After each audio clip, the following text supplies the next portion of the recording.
नमस्कार, आप देख रहे हैं निष्पक्ष अमन उजाला न्यूज। मैं हूं आपका होस्ट एंड दोस्त शहादत हुसैन। चलिए चलते हैं नई खबर की तरफ। डबल मर्डर का खुलासा, पति और देवर ही निकले कातिल, पुलिस के सामने कबूला जुर्म।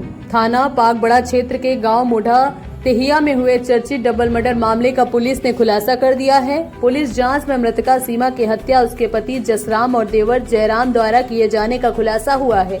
मामले में देवर जयराम ने पुलिस पूछताछ के दौरान अपना जुर्म भी कबूल कर लिया है, जबकि मृतक का पति अभी पुलिस की पकड़ में नहीं आया है और उसकी तलाश जारी है। एसपी सिटी कुमार रणविजय सिंह ने बताया कि जांच के दौरान मिले साक्ष्यों और पूछताछ के आधार पर दोनों आरोपियों की भूमिका सामने आई है।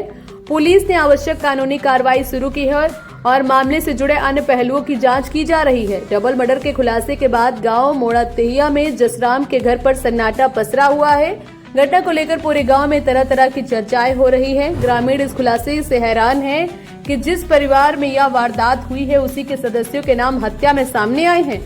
गौरतलब है कि गांव के जंगल में पहले महिला सीमा का शव मिला था। इसके अगले ही दिन एक बालक का शव भी बरामद होने के क्षेत्र में सनसनी फैल गई। लगातार 2 हत्याओं से दहशत का माहौल बन गया था। पुलिस ने मामले की गंभीरता से जांच करते हुए साक्ष्यों के आधार पर घटना का पर्दाफाश कर दिया है। अब पुलिस आरोपियों से पूछताछ कर हत्या के पीछे के पूरे घटनाक्रम और मकसद की विस्तृत जानकारी जुटाने में लगी हुई है। मुरादाबाद से मोहित गुप्ता की रिपोर्ट। 500 मीटर की दूरी पे एक गन्ने के खेत में, जो सघन गन्ने का खेत था, उसमें एक 12 वर्षीय 13 वर्षीय बच्चे का शव मिला। और उसके बाद ये बड़ा प्रथम दृष्टया पता लग रहा था वहाँ पर कि ये दोनों जो डेड बॉडीज मिली हैं इनमें कोई ना कोई संबंध है।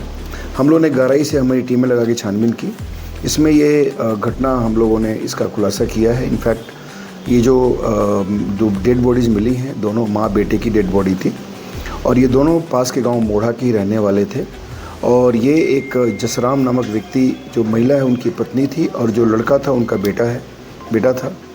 और ये जसराम और उसका भाई जयराम, यानी जो महिला मृतका हैं उनके पति और उनके देवर, इन दोनों ने मिलकर के इस घटना को अंजाम दिया है। इसमें हम लोगों ने जो उसका देवर है जयराम, उसको गिरफ्तार कर लिया है और जसराम अभी एट लार्ज है और हमारी टीमें लगी हुई हैं, उसको भी बहुत जल्दी हम लोग गिरफ्तार करेंगे।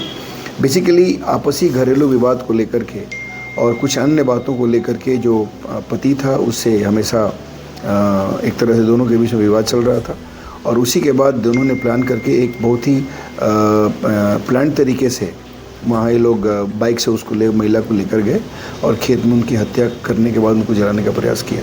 तो इस दोनों अभियुक्तों में से एक जो देवर है उसको गिरफ्तार कर लिया है और जो पति उसको बहुत जल्दी गिरफ्तार किया। सर, विवाद जो आप बता रहे थे क्या था वो विवाद आगे? देखिए, विवाद के बारे में बहुत सारी चीज़ें अभी क्लियर नहीं हो रही हैं। अभी चूँकि देवर ही अरेस्ट हुआ है और जब उसका हस्बैंड अरेस्ट होगा तो बहुत सारी चीज़ें क्लियर होंगी।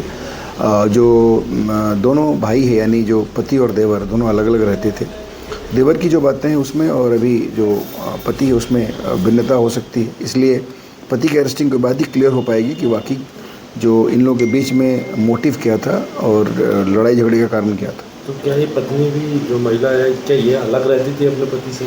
नहीं, पति और पत्नी दोनों साथ रहते थे और ये जो उसका छोटा भाई है, यानी जसराम का छोटा भाई जयराम, ये अलग रहता था।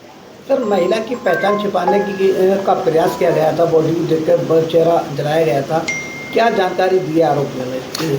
इस आरोपियों ने कहा कि जैसे चूँकि काफ़ी एक तो बहुत ही एक तरह से ऐसे जगह पे लेकर गए थे जहाँ से किसी को शायद पता न चले, ऐसी व्यवस्था ऐसे प्रयास इन लोगों ने किया था। जहाँ डेड बॉडी इन लोगों ने रखी, जहाँ पे डेड बॉडी मिली है वहाँ पर भी इन लोगों ने कुछ ज्वलनशील पदार्थ से फेस को जलाने का प्रयास किया, लेकिन चूँकि मौसम और प्लस जो चीज़ें इन लोगों ने यूज़ की थी वो सब सफिशिएंट नहीं था जलाने के लिए।